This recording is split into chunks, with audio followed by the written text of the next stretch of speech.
Yummy. Yummy. Common Good TV show. The Common Good TV show. Brought to you by Veteran Rescue Mission. Highlighting the good in the community. Hosted by Pastor John McLean, Tucson's favorite family show. The Common Good Radio Show. The Common Good Radio Show. Brought to you by Veteran Rescue Mission. Highlighting the good in the community. Hosted by Pastor John McLean, Tucson's favorite family show. And welcome back. This is the Common Good Radio Show. I am your host, Ron Arenas, with my co-host, Janae Arenas. Thank you. Good afternoon. Pastor John McLean let us take over for the weekend. He's taking some well-deserved time off. So we're doing the show for you today. And this segment, we have Corey Williams on with us with Crest Insurance. How you doing? I'm doing good. How you doing? Very good, very good. Glad to be here.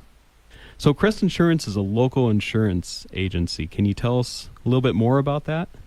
Well, you pretty much summed it up. I mean, we're an agency of long-standing people from the community. I think the origin of Crest goes back to 2010 when we were founded, but a lot of the people that were part of Crest have been practicing insurance, if that is a phrase, since the 70s. So we've got a lot of guys who started in various different areas, but a core group of guys, including the CEO, Cody Ritchie, who've been in Tucson for several decades serving the community in terms of insurance, which is more rare than it used to be. It used to be a lot of mom and pops in the insurance agency, and Tucson still has a lot, but it's so hard to compete with the bigger companies. You get swallowed up, and so we're really proud of the fact that we've been around for 3 or 4 decades, and Crest is coming up on 15 years. It'll be next year, 15 years of existence, so we're really proud of that. Cool. And why is it so important to have a local insurance agent? Well, I think locally, when you talk about insurance, there's the policy that gets sold, but the majority of the relationship is the service afterwards.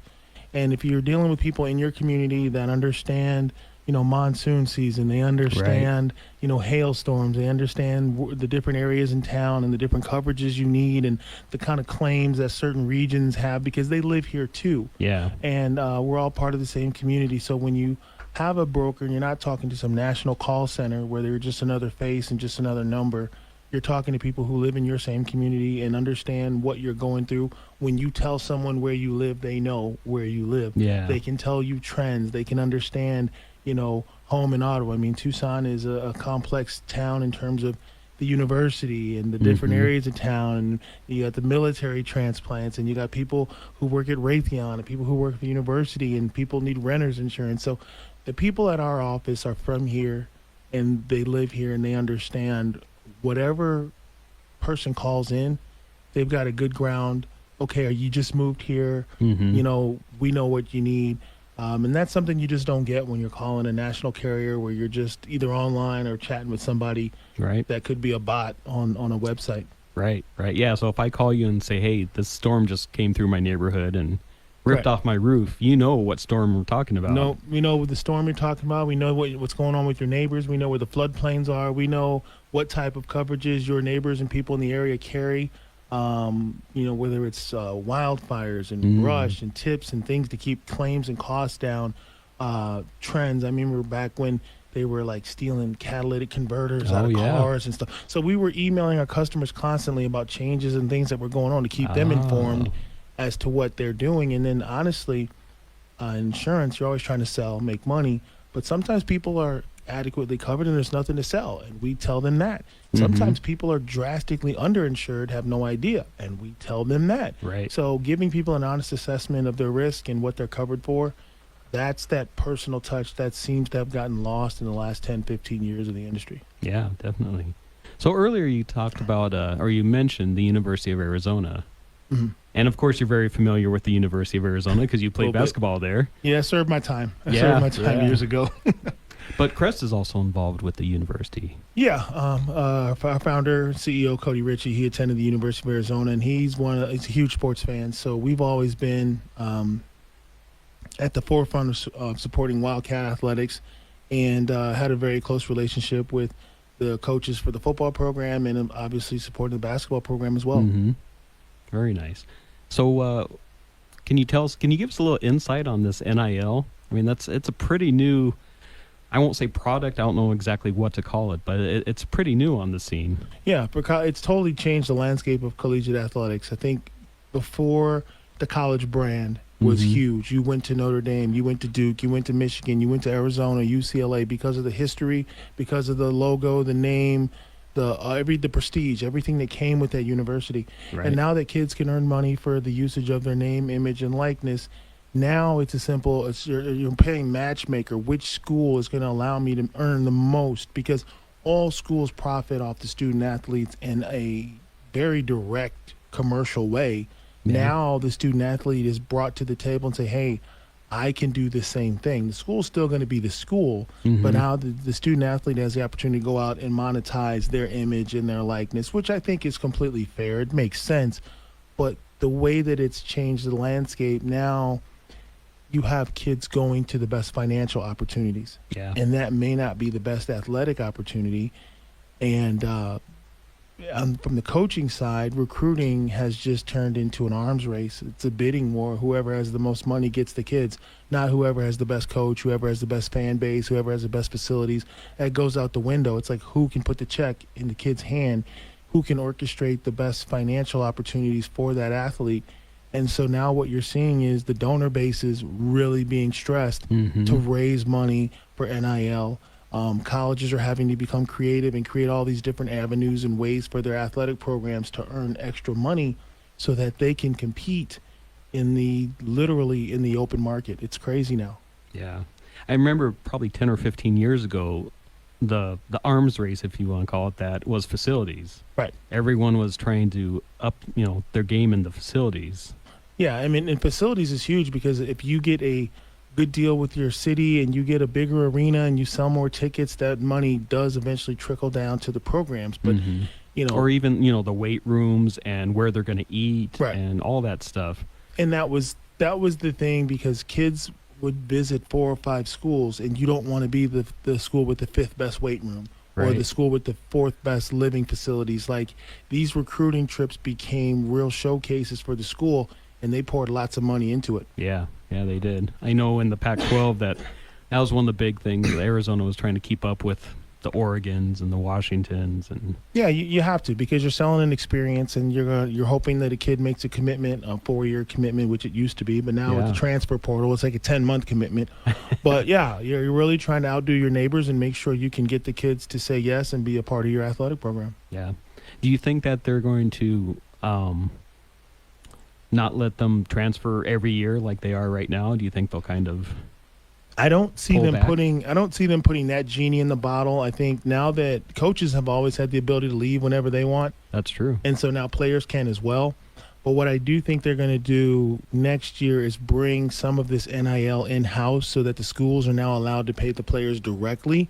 Oh. That's going to kind of corral some of the craziness that's going on. There'll still be exterior NIL money, but schools will be able to take donors up and create a pool of money to fund their different programs. And that's going to calm it down right now, because right now it's just, these collectives aren't connected to the university. It's a group of donors in various universities and alums that are putting these collectives together, and they're the ones that are making the deals with the players, because the schools are not legally allowed to be involved in that. Oh, wow. So, yeah, I didn't know that. Yeah, the collectives can do whatever they want, but technically the university can't create opportunities for student athletes. They can't steer them towards money. They can just simply help them manage it, give them resources, education, financial literacy, but the school can't actively pursue or create NIL opportunities for the student athletes. That has to be left to the so-called collectives, which usually a group of businessmen and donors who all get together and they make this little organization, and the kids get paid by that organization. Well, that's still a third party that wasn't in the formula before, and it's led to all kinds of chaos, because now you've got kids transferring they go play for another school, but they still got a contract with the collective from the old school. That's a different entity. They still owe you money. Oh, wow. So you got collectives paying kids that aren't even at the school anymore. It's ridiculous. So, yeah, they got to figure it all out because the contract between two parties exists, and it's independent of where the kid plays sports. So when the kid changes where he plays sports, you have to do something to that contract. And a lot of times people didn't have the foresight to realize that kids transfer. Yeah. And you just gave him, a couple $100,000 to play at Texas Tech, and now he left, and his contract isn't with Texas Tech, it's with your organization, and he's got enough money for a lawyer. So a lot of collectives have been paying for kids that aren't even at the school anymore. Wow. Yeah, it's crazy. I didn't think about that at all. Happens all the time. Yeah. We had a couple players at Arizona that were getting paid from other schools. Oh, wow. Because when the rule changed, everybody flooded in without thinking it through. Yeah. And just started signing kids and creating collectives and all this paperwork. Well, yeah, it's paperwork, people. It means something. You can't just walk away from it. So, yeah. Yeah, these are legal binding contracts. Yeah, between an organization, LLC, or a 501c3 and a kid. And nowhere in that language did it say that the kid had to stay at the university. You can't make that third-party obligation, or at least no decent lawyer would let a kid sign up. You get paid from company A as long as you do something for organization C. And nobody would ever say that. I wouldn't. So, yeah, Right. it's crazy. Absolutely crazy. So looking at U of A sports this year, we got football season coming up real quick, and we've got basketball season coming up in a couple months. What's your feeling on it? I love the fact that we're in a new conference and those fans will get exposed to the madness that is Arizona, whether it's coming out here to play or stepping foot in McHale Center. Yes, we're the new kids on the block, but it's not like we're the tiny little scrawny kids. We're not moving up or anything. No, we could go toe-to-toe with Kansas in basketball. Yeah. And our football program has made great strides, top preseason, top 25, I think. Yeah. So Big 12 hasn't been known for, like, super killer football. There are a couple of good teams, but it's not like they're the SEC or anything. So I think we'll hold our own in football, and I definitely think we'll compete for the top of the league with Kansas and a couple of other schools for the Big 12 championship. And to be honest with you, playing in the Big 12, there's more good wins when it comes tournament time. There's good teams we can play against. So our basketball team will have a better resume on paper because of the tougher competition. Yeah. I think that it's going to be exciting to watch Kansas come here every year and watch them. Well, thank you, Corey. Appreciate it. No worries. It's always great to have you. Absolutely. Corey with Crest Insurance. This is the Common Good Radio Show. We'll be back after the break. Common Good TV Show. The Common Good TV Show. Brought to you by Veteran Rescue Mission. Highlighting the good in the community. Hosted by Pastor John McClain, Tucson's favorite family show.